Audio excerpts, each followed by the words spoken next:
A believer would not know the authority of God on his life until he begins to consecrate himself and separate himself as holy unto the Lord.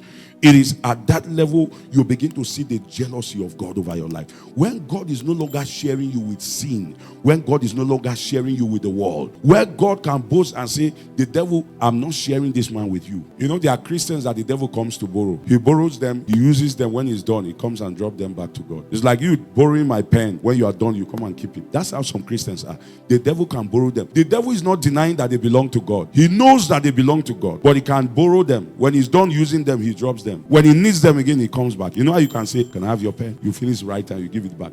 That's how some Christians' lives are. God calls us to consecration. Hebrews 12 verse 14, he says, pursue peace with all men and holiness, without which no man shall see the Lord. So he's saying pursue holiness, because that's the key to experiencing the glory of God. That's the key to coming into the power of God. That's one of the practices that believers must build. Consecration, separating yourself unto God, deciding that sin will not have dominion over you, deciding that your body will be a living sacrifice unto God. In this day, there are all kinds of things on social media to pollute your soul. Decide that you will not give yourself to them. They may look like comedy, but they are soft porn. Decide. Job said, I have set my eyes, I've consecrated my eyes to God, that I will not look upon a virgin. You consecrate your eyes, you consecrate your body, you consecrate your all to God. Is a key, because we live in a generation that Christians are taught to think that all that Jesus came to do is to give you money in your account. And there's somebody who will say, if a man is poor, it's because there's sin in his life. Man is poor. If you are in poverty, it means there's sin in your life. If a Christian is poor, it's simple. He knows Jesus as a sanctifier, but he has not learned other principles